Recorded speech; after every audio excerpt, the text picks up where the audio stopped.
Hey YouTube, how we doing? It's Richard, founder of Short-Term Rental University and Airbnb Superhost. One of the questions that we see time and time again in our Facebook group is, am I too early for Airbnb in my community? So the basic premise is this. We see people who are really interested in doing Airbnb and short-term rentals, but they perhaps live in a rural area or they go online as we recommend and they see that there's not a ton of competition. And so the question that they rightfully ask is there not a lot of listings because there's no demand? Meaning like people don't come to this rural area or this in-between city? Or is it that I'm just early and a lot of the people that are in this rural area either aren't interested or can't short-term rental? So which is it? Is it an opportunity or is it a problem location that shouldn't really have Airbnbs? And here's the way that we kind of look at it. So the first thing that we look at is, do people travel there? Are there other hotels? Is there a reason that people would come to this location?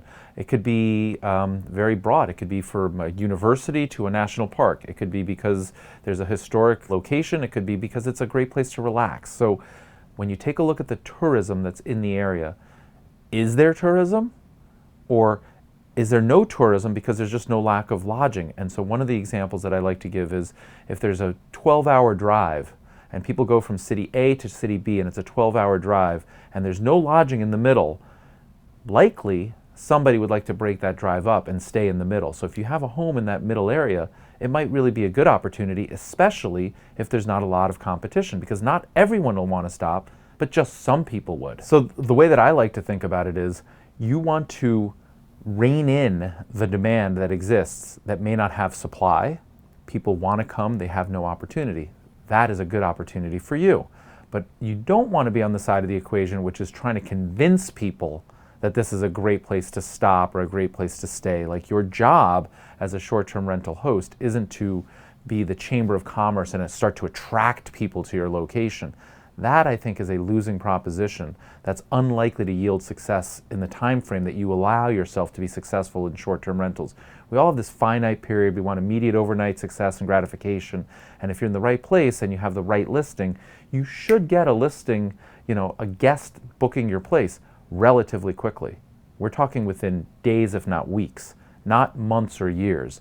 And so if you're in the wrong location and you're just not getting any hits, either your listing isn't good, your pricing is way too high, or there may be zero demand. Maybe nobody wants to stop in that town. How often will people stay there and during what seasons? So if you launch your listing at a beach area in the middle of winter, people aren't going to want to stay there. And that's why I encourage looking for short-term rentals if this is a business of yours, beyond just a side gig business, to make sure that there's at least 2 seasons, right? You don't want to put all your eggs in one season basket, because you could have a great year or a terrible year. It's kind of binary, right? Yes, no. And so the best way to think about this is, am I in a place that has the potential to have year-round listings? And will people come there, and for what purpose? So the fact that there's no competition could be a fabulous thing. You could own that market. You could start to generate reputation, reviews, 5 stars, slowly increase your price, and that's a hard barrier for some new entrant to compete against. So it's a great opportunity. But you want to make sure that everything that I talked about exists for you. The third thing that I want to mention here, and I actually created a whole video about this as Charles reminded me when I was in Costa Rica, which is the infrastructure. One of the things that's really popular right now on Airbnb is people are looking for these experiences, and they want to be in an Airstream in some remote spot, or deep in the jungle in a yurt, or whatever it is, right? They're looking for these experiences, and so there's probably not a lot of competition.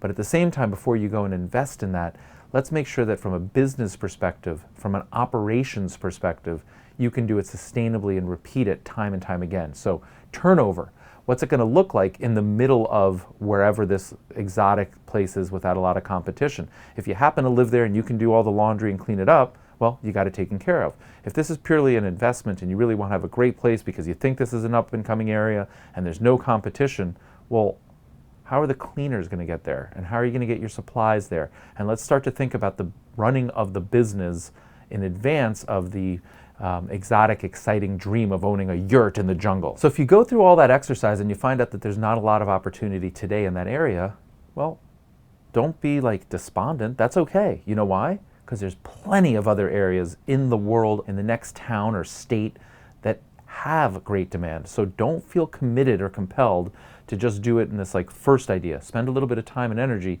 to get your first property located in the right place so that it's successful, generating free cash flow, you can reinvest and you can grow your business, because that definitely exists. And I'm a firm believer that short-term rentals and home sharing and so on is here to stay, and it's growing. And just because it's not in that area today doesn't mean that 6 months from now or 6 years from now it won't be a great place. The bigger question I have for you is, do you have the lasting power to be there 6 years from now when that's now a good spot to Airbnb?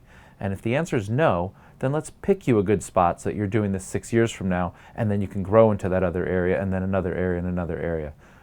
I hope you really enjoyed this video. I love making these. I really like your comments. I very much appreciate when you give me the thumbs up on the video. And I also really like it when you subscribe to the channel. So help a brother out.